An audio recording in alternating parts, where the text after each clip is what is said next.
Hey, and welcome into the Big Ten Huddle. I'm JR, and today Zach and I are previewing the Big Ten running backs for 2025. We each have rankings for the top 20 running backs right now in the Big Ten, and we'll discuss who those we are projecting will be the best in 2025. We will also discuss the best running back duos in the conference and talk about the overall strength of the conference at the position, maybe what teams are looking maybe not as well as some other teams. Zach and I also have had a big announcement announced in our previous episode you won't want to miss, so go back and listen to that if you did not get a chance to. Thank you so much for listening to the Big Ten Huddle, where you can expect reliable, creative analysis for every Big Ten team that challenges the national SEC bias and cuts through the noise to give you a look at in-depth analysis of your team and the teams that make up the best conference in college football. So hit that like button, subscribe, give us a comment, let us know what you're thinking about these subjects. Let us know if you have different thoughts, if there's something that we're missing. We would love the input and definitely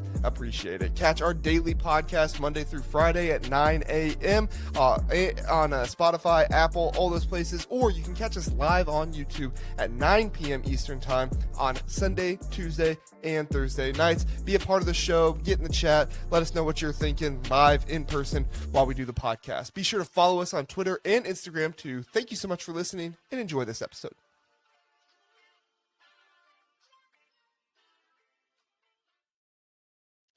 Running back previews. All right, Zach, we entice people with the top 20, but this is much more about previewing the running backs in the Big Ten this season. We're not necessarily going to compare them to the other conferences, but we are going to look at a lot of the running back situations in the Big Ten. Now, if you are taking a look at our top 20s for the first time, I at least am not projecting. Zach has some projection in his. I'll let him explain his, but the way we did this was the top 20 running backs entering into 2025. So if you notice on mine, I do not have Jordan Marshall, James Peoples. I have Justice Haynes pretty low. It's not because I think these are bad players or that they will not be top 20 players in the Big Ten. It's just I've not seen that level of play from them yet. Mostly because I haven't seen them play very much.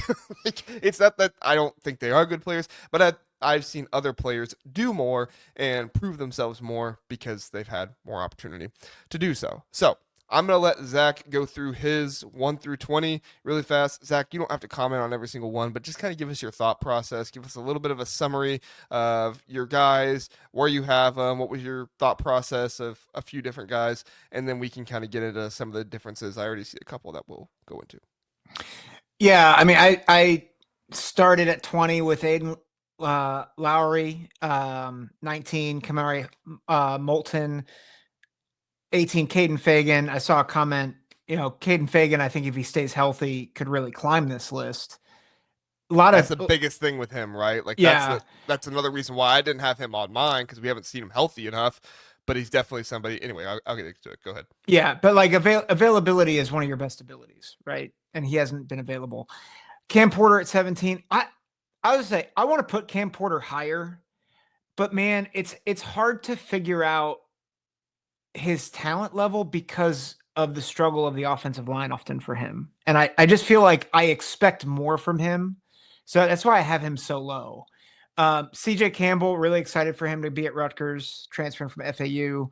Emmett Johnson, solid back. Devin Mockabee, underrated back, for Purdue. You have him higher than I do, and I think he's underrated. AJ Turner, I think Minnesota has a stable of backs that are really, really good. Noah Whittington, solid number 2 for Oregon. Roman Hemby, really love him. Really love that he's at Indiana, where I think they have an improved offensive line. CJ Donaldson, I had a tough time actually because I think CJ is a little overrated. I think James Peoples is going to be the number 1 back ultimately for Ohio State. I toyed with having him below Hemby. But I think CJ Donaldson, I still think he's a solid back. Waymond Jordan, we both have him high. Watch that. I was not expecting you to have him that high. I thought I was going to be the high one on him. Yeah, number 1 JUCO back, going behind a really good offensive line for USC. really excited about this kid. I think he's going to be really good for them. If again, JUCO level, but you look at his stats, he's averaging close to 7.5 yards per carry. Really solid player. Really solid player. I loved what I saw from Peoples. Yes, there's a little projection, but I think what I saw in some of his carries against, some of it was mop up duty, but he got some legit carries in real games, and he looked very good in doing so. Same thing with Jordan Marshall. I know his yards per carry was low, but if you go back and watch him against Alabama's defense, you saw real flashes of a superstar back in the making. And so that's why I have him high. Kaytron Allen's the one I'm going to get a lot of hate on, and I understand. I think the 5 backs I have ahead of him all can be next level backs. Whereas I think Kaytron Allen is the best lunch pail guy of the bunch. I think he is the best back where you just talk about who's going to get you 5 yards a pop. He is fantastic. He makes guys miss. He's powerful. He's sturdy. He's the engine that runs Penn State.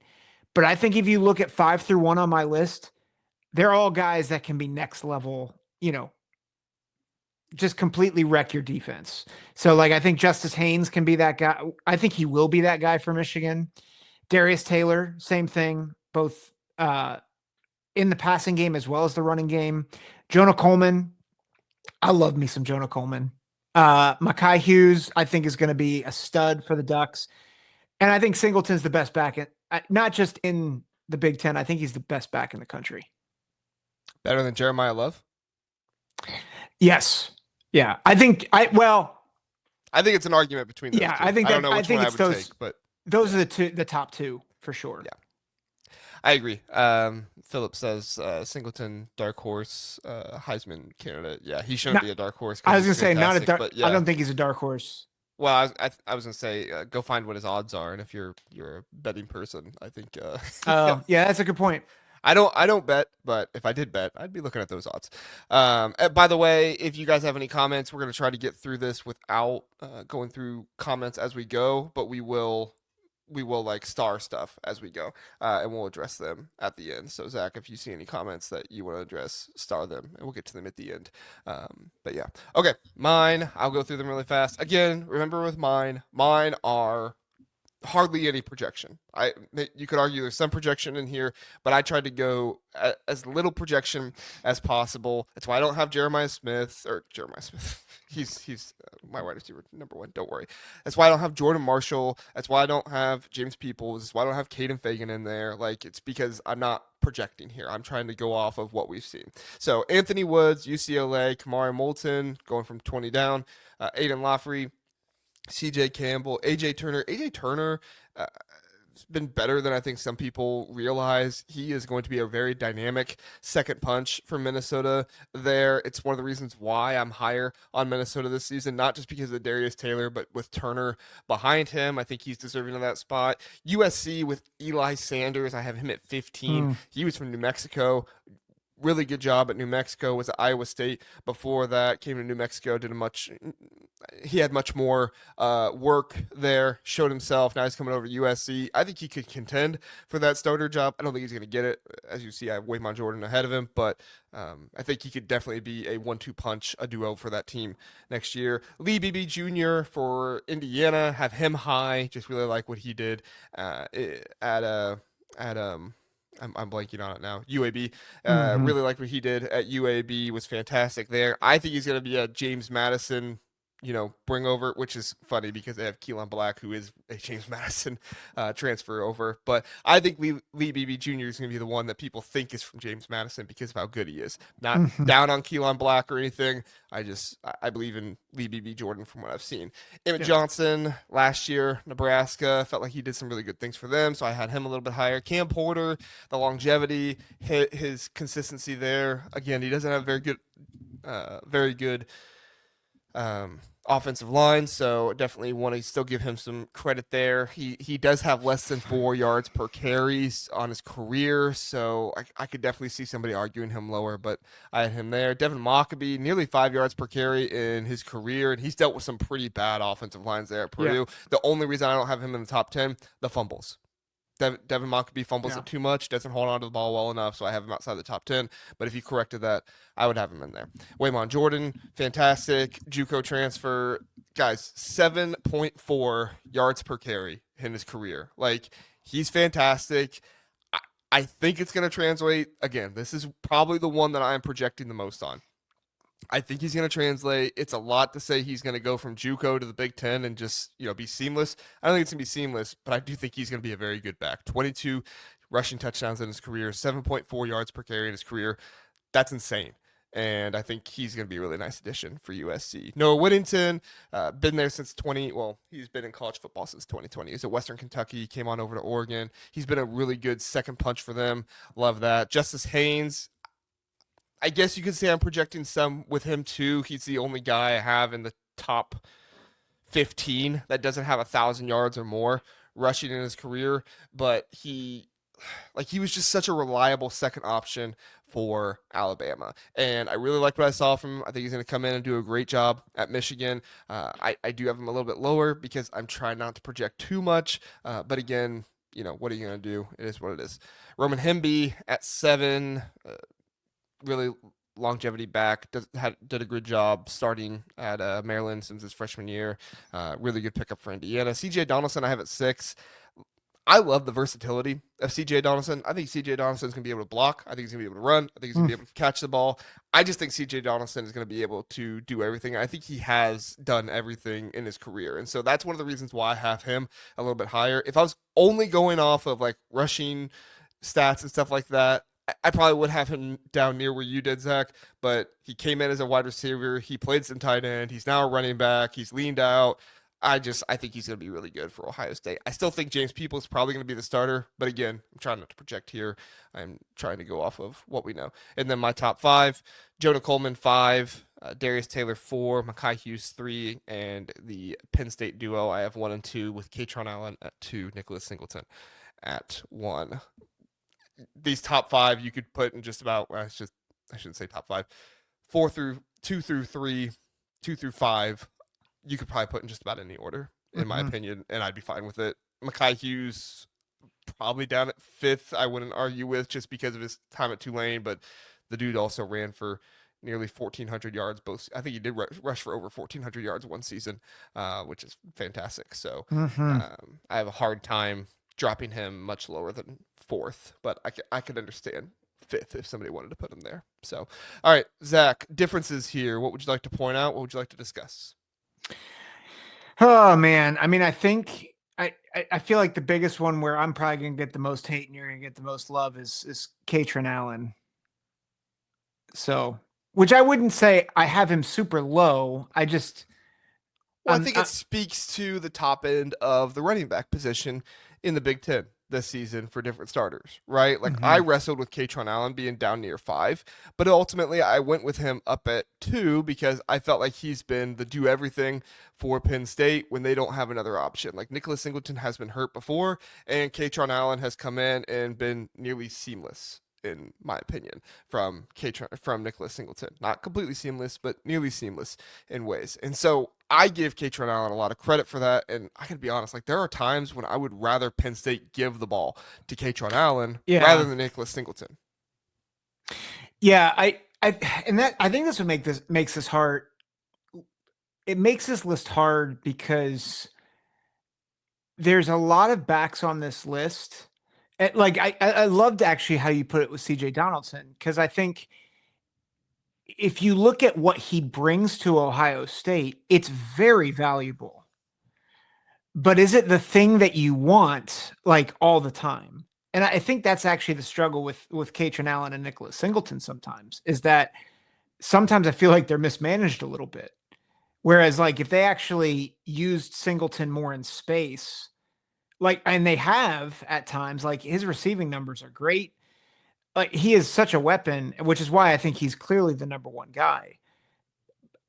But I think Kaytron Allen is really, really good, and he can hit a home run. He's just not going to hit the home run as often. It almost, I feel like the discussion with them is almost the same discussion with Quinshon Judkins and Travion Henderson we had a year ago. Like there were a lot of times I'm like, I'd rather you give the ball to Quinshon because he's a battering ram back. But dude, what Travion Henderson gave like to that team, and I think it's similar with Singleton and Allen.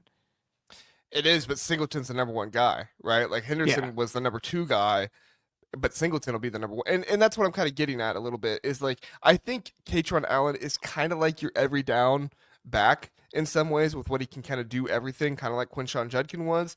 But at the same time, Singleton has that burst and has that ability, and he hasn't had the injury issues that Trayvon Henderson had to the point where you feel like you have to take him off the field, right? Yeah. I think that was a big part of why Trayvon Henderson didn't get as many snaps as Quinshon Judkins because of the injury issues. You didn't want to lose him because let's just be honest, like that play against Texas before halftime, that was invaluable. Like that, Yep. Trayvon Henderson could have done nothing else that season, but if he did that, like he would have been Ohio State royalty. Because it was that big of a play, it was that big in that moment. So, okay, Zach, I think we did good with Penn State there. Was there anything else? Justice Haynes, you're higher on, but you're kind of projecting there, right? Correct? Or a little. I mean, he was something. I mean, I thought he was really good at Alabama. I mean, Alabama's running back room last year was so good. I think use it well. They didn't use it well, but I mean, the talent in that room, like you could argue that they were one of a top 3 running back room in the country a year ago. And like Penn State and Ohio State were up there as well. Like they might have been the top 3. I think Justice Haynes acquitted himself very well for Alabama a year ago. And like, he's going to go in Marshall and Haynes. You're not sure who's going to be the starter. I almost wonder if Haynes is going to be the top guy, at least to start the season. I think it's Haynes to start. I think he's going to be the guy. And I think you're going to see Jordan Marshall mixed in, but I think by the end of the season, you'll see a 50-50. Yeah. But they're both, I think they're both going to be really good. I think Haynes is good. Like, I don't know if there's a ton of projection. It's more, he's done it in the SEC, which is an equal league to the Big Ten, if not slightly inferior. Good save. Good save. Yeah. But, he's done it in a good league, and I think he will continue to do it in a better league. Yeah. Dave's here. Let us know your thoughts on Marshall and Haynes. I'm curious what you think there. You think Haynes is going to be the guy to start? You think it's going to be a 50-50 share? Would love to know your thoughts. Dave's here. Okay. Noah Whittington, I have him 9. You have him 12. Can you see where I'm at there? Is there a discussion there, you think? Yeah. I don't know if it's too much. I mean, I think if you had Peoples and Marshall, he'd be 11. And this is maybe my own bias. When I saw him at the Rose Bowl, I mean, everybody was getting smothered for Oregon on the Rose Bowl, but I just thought there was a difference. There was a clear difference between Jordan James and Noah Whittington, and I don't know. I think he's a decent back. I don't know if I would say he's. I had a tough time actually thinking about putting him lower on this list. Interesting. I liked what he brought. I felt like he's been the second option there, which has been super valuable for this is his 3rd year now doing that, right? Jordan James was definitely the guy, but I think you really didn't lose all that much by bringing Noah Whittington in there, and I think that speaks a lot about a player. I think it says not a lot about them. I think it says something about them that they're not the starter, but I think it says a lot about them when they're not the starter, and you don't always recognize when they come in for the number 1 guy, right? And I think I saw that a lot in Noah Whittington last year, and I think that impacted my ranking of him there. Okay, one more. Is there anything else in Dave's here says he thinks it's going to be Marshall? So very interesting. I like that. There's a lot of hype with that Michigan running back room. It's going to be as fantastic. There should be. With whoever it is, as there should be. Yeah, I was going to say, whether it's Marshall or Haynes, it's going to be fantastic. All right, any other differences you want to bring up before we move on? No, I mean, you're higher on Lee Beebe than I am, and Eli Sanders. I felt like, and this is where I struggled, is like, I think certain transfers, I'm like, how I was higher on some transfers than others, but I do think it's a bit of a crapshoot. And like, all right, these guys who are transferring from UAB or FAU, or like, how are they actually going to translate?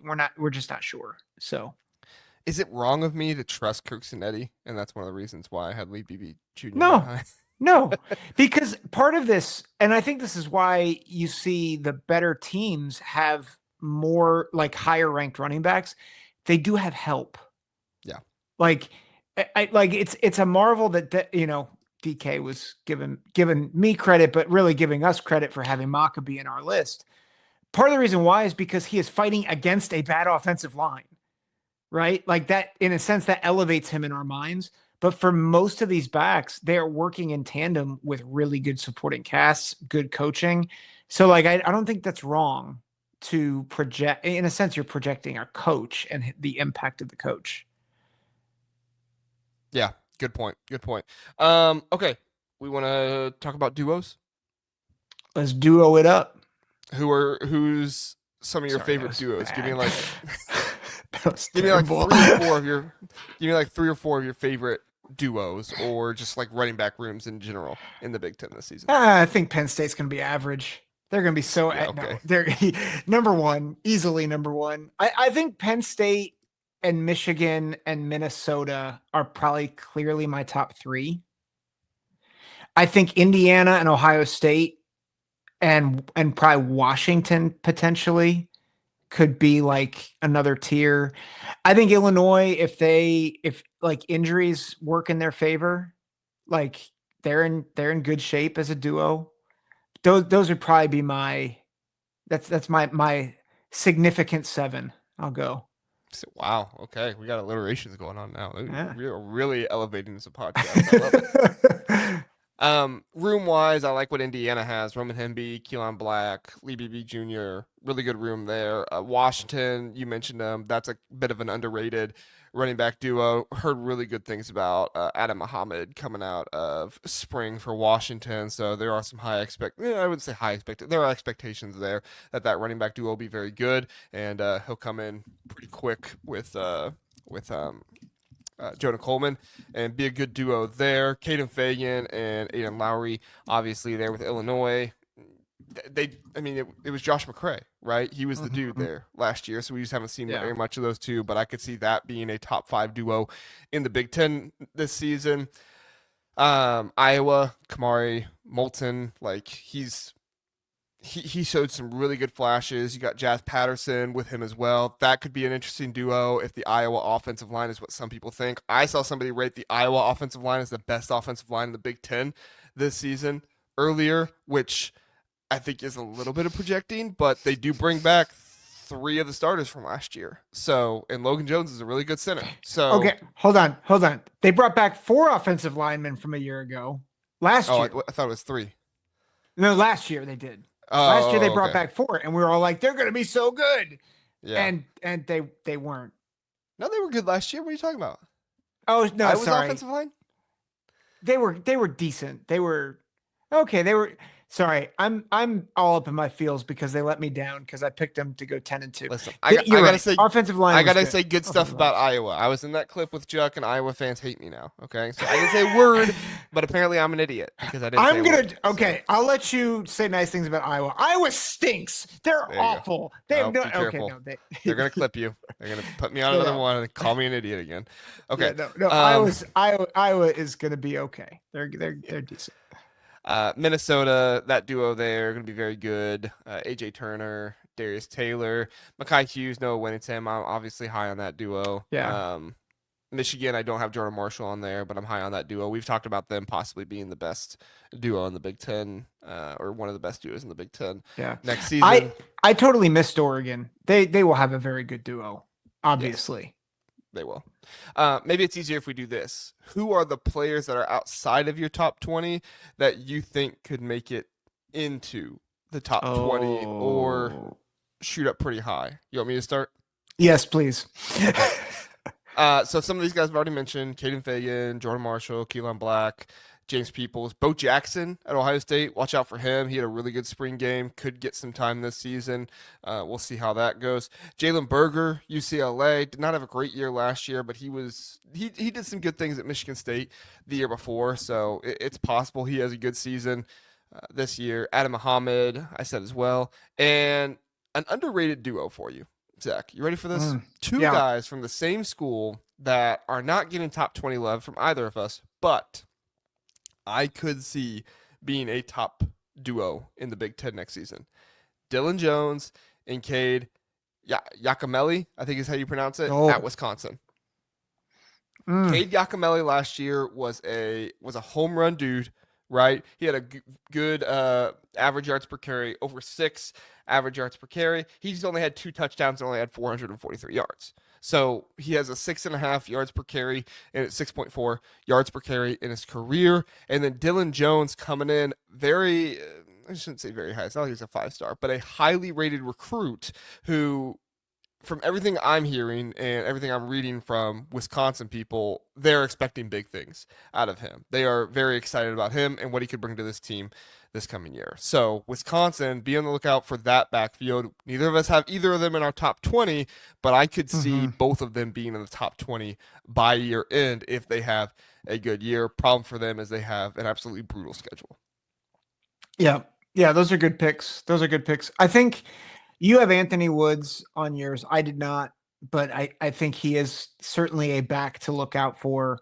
I Didn't like play last year at Utah, did very well at Idaho, so it's kind of the Waymond Jones thing. Well, not Waymond Jones because he was JUCO, but FCS didn't play at Utah. Sorry, go ahead. Yeah, so I like his potential over Jalen Berger at UCLA.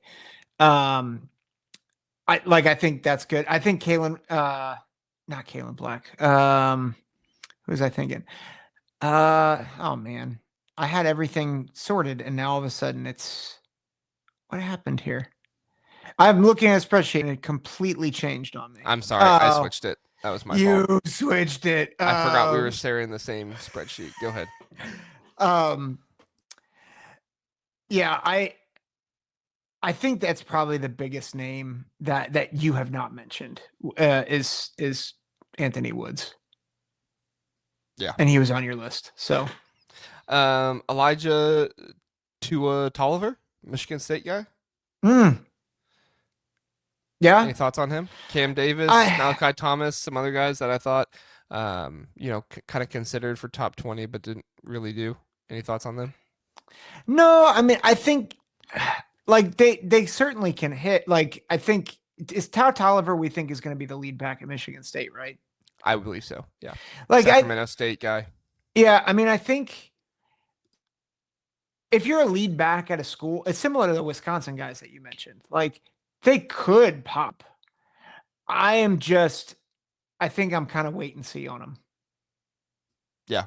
Yeah, and that's fair. You need to wait and see on some of these guys. So, the only guy that has over 1,000 yards rushing in his career that we do not have on on either of our top 20s. Actually, there's a few guys, but we've mentioned their name. The only name we haven't mentioned yet, and I briefly mentioned him, I guess, was Malachi Thomas, Purdue. So he does have over 1,000 yards in his career, but only a 4.4 yards per carry. So a little bit of and I think low yards per carry there. Like, he's been in college football since 2021.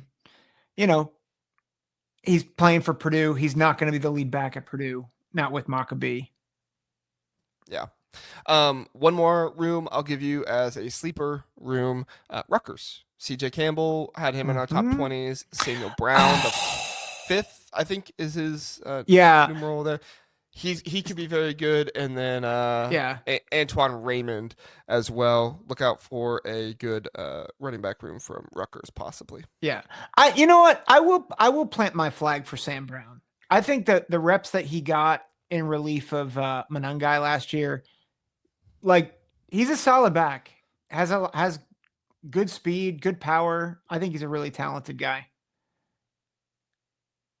Yeah, for sure. And I didn't mention Darian Dupree from Wisconsin. He's got a good possibility of being good there as well. The Alchemist, $2 super chat. We appreciate it, Alchemist. Thank you for listening, and thank you for contributing to the show. If anybody else would like to contribute to the show, we do answer your super chats right away, and we definitely appreciate it if you choose to do so. We do not take those for granted. We know that's your hard-earned money, and we appreciate you giving it to the show. All right, Zach, any rooms you're concerned about in the Big Ten? Running back rooms you're concerned about? I have one I'm curious if you have any though before I go. Yeah, I mean, I think. I just switched the thing Yeah, again. no, So if you you need me did. to go, You did. No, I mean, I think Maryland is a big one. I mean, I think I'm concerned with everything with Maryland at this point. But I think Maryland is one I'm concerned about. yeah. I am a little concerned about UCLA because I'll be honest, I'm not a Jalen Berger fan, and that's not nothing against the kid. I just feel like he's had hype for years, and I feel like everything I've seen out of him is eh. And I've hyped him up enough in years past, and I'm like, I just don't think he's maybe he's their number 2 back. I'm not even sure he's a good number 2 back at this point in the Big Ten. And Anthony Woods is kind of a question mark. So like I know I said I think I could see him doing well, but he is I think he's a question mark. I am starting a Fire Loxley segment. Don't do it. Yeah. And then I think you kind of have to be concerned about Purdue, right? Like I think Maccabee's good. I feel better because of Maccabee, right? I feel better because he's still there. He's one of the few guys that have stuck around. It's hard to be concerned about the room when I have a guy in my top 20 with them, but yeah, I see what you're saying. Yeah, and then Northwestern and Michigan State.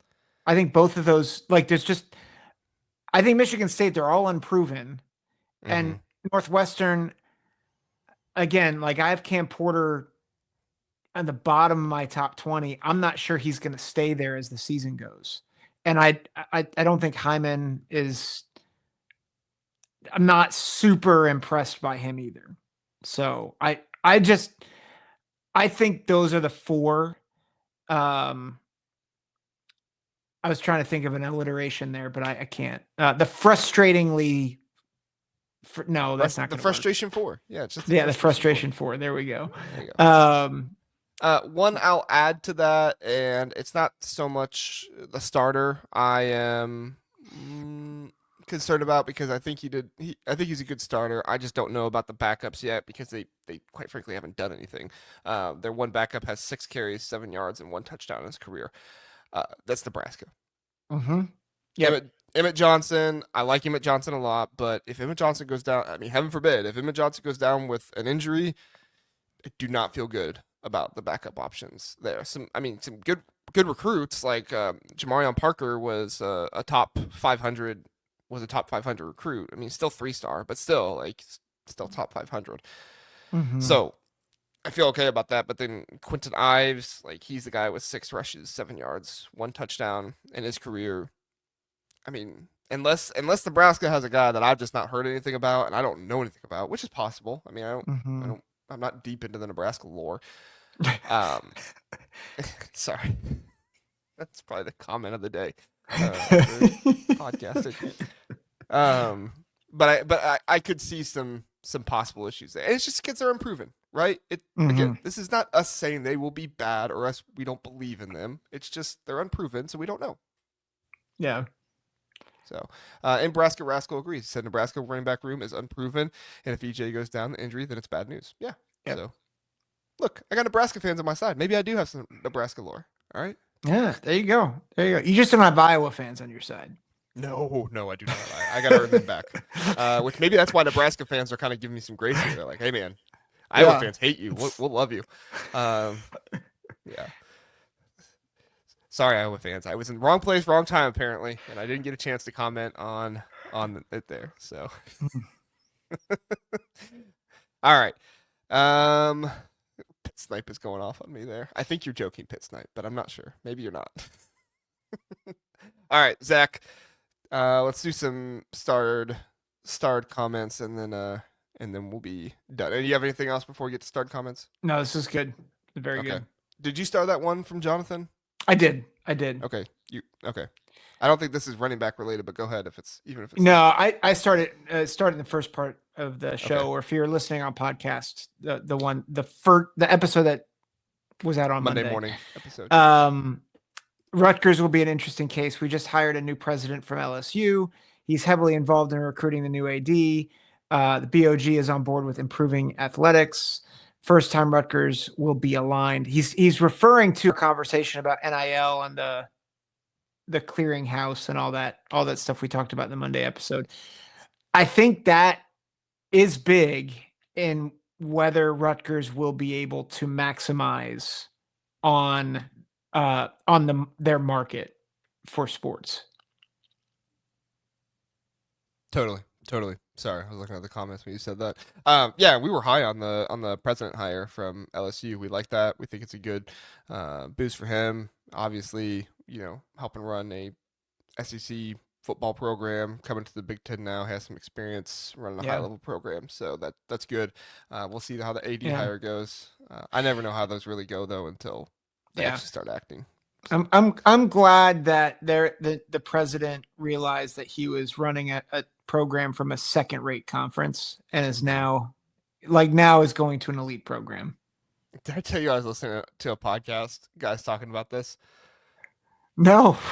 Okay, I'm not gonna name the podcast because I really like the guys and I don't want to bash them on here, but they were talking about the hire and they were like, why would a guy from LSU go to Rutgers? Like, what's that about? And I was like, guys, like the president doesn't base it off of football programs. He bases it off education. And they were like, is Rutgers a good education school? And I was like, yes, it's very good. So anyway, listen, what I would have said? I said, would you want to work with Brian Kelly? Yeah, well, true. Good call. Good call. All right, let's get to some of our running back comments. Philip says, no Wisconsin running back on this list. Man, how Fickle has made Wisconsin sickle. I do think it's more because they do believe in this Dylan Jones, the freshman. I do think, he's a top 150 recruit. We'll see. But again, he's one of the ones I didn't put in there because I didn't want to project. So, but he has to hit because Cade Yakameli, I don't think is an every down back, and Darian Dupree could be. He's a top 400 recruit, but he's also not shown too much. Any thoughts on Wisconsin? Yeah, I think it's more about unprovenness than anything else. Yeah. We'll see. Dave's here says, I suspect Jordan Marshall is going to be Michigan's dude. I think Michigan will have two dudes, right? Yeah. I have a lot of expectations for Justice Haynes and Jordan Marshall. I think they're both going to be fantastic. So, yeah. But it's on par with Michigan the past few years, right? Their running back room. Yeah. I would guess they're both going to go over 1,000 yards this year. And I think the offensive line is going to be improved as well. So, DK giving us our props. Well, your props. Zach knows ball. But you had Maccabee on there too, so you can take props. Did I have him higher than you though? Yeah, you did. Higher? You did. DK just loves me. Yeah, apparently. And I love him. He's a good dude. I see how it is, DK. I see how it is. Philip says, would Penn State implement the Ohio State strategy of load management, Singleton and Allen part of the season? I think for sure. I don't know how you watch Ohio State last year and don't take that into account, right? Mm-hmm. Oh yeah. I think that's been their strategy since their freshman year. Right. Yeah. I think they definitely go for it. Yeah. So yeah, and like I said, you saw last year. Like I go back to this so many times when I talk to Ohio State fans. Like the running back room for Ohio State being as fresh as it was did not get talked about enough. You saw that very first game against Tennessee, how Dylan Sampson, he carried the ball, 4 or 5 times, and he was done. Now, part of that was because of injury, but you also get injured like that because you're running like a madman all season long. Quinshon Judkins and TreVeyon Henderson, look, Quinshon Judkins had a lot of rushes or a lot of carries, but a lot of the blocking that was happening, it was TreVeyon Henderson. So even though TreVeyon Henderson wasn't carrying the ball as much, he was still taking those hits on the blitz, right? You saw a lot of really good blitz pickups by TreVeyon Henderson last year. Quinshon Judkins did it too, don't get me wrong, but TreVeyon Henderson making it so he didn't have to even take those blitz pickup hits and stuff like that. Mm-hmm. It was huge. Yeah. So, all right. And I'm right there with you, Alchemist. Cannot wait for Big Ten football. Same here. All right. Zach, anything else you want to get to before we get out of here? Nope. No, but this is good. I feel educated. Glad you do. So we're gonna be continuing to do running like position stuff like this. We're gonna be ranking top 20, top 15, maybe even top 25 for some like wide receivers. We might go up to like top 25 just because there's so many of them. Like tight ends, we might only do like top 10 or something like that, just because that is one that's definitely harder to rank. So you'll see more stuff like this. We're gonna kind of call it like our position previews, but at the same time do rankings too because people love to react to rankings, and maybe they'll hate us, but whatever. Iowa fans already hate me, so it is what it is. Yeah. Zach, when are you on next? I forget. Sunday, next Sunday. Okay. I'm just suspended for one more episode, at least until I go on vacation. Yep, until I go on vacation in a couple weeks. Meeting, so yeah. So yeah. You expect Zach back next Sunday. I'll be here Tuesday. I'm honestly probably going to do the show by myself Tuesday. I have some special team coordinator rankings that somebody asked me to do because we did the offense and defensive coordinators. So I'm going to try my best at special team coordinator rankings. And then obviously we'll talk about news, notes, stuff like that. So where would Parker Fleming rank on that list if you were still at Ohio State? Last. Dead last. Yeah. Negative 25. He wouldn't even be on the list. It'd be a list of 17 instead of 18. So, all right. Everybody, we appreciate you being here. Come back Tuesday night for me by myself. Might have somebody with me. I don't know. But at least me here on Tuesday night. You can catch me and Jeff this Thursday as well. That will be a pre-recorded show. So if you want to catch that one will be on Premiere, I think they call it. And then you'll catch us next Sunday, me and Zach together. Zach, anything else to get to before we get out of here? No, this is great. It's good to be back. All right, sounds good. We appreciate everybody. Thank you for being here. Thanks for listening, and we'll see you next time. Have a good one.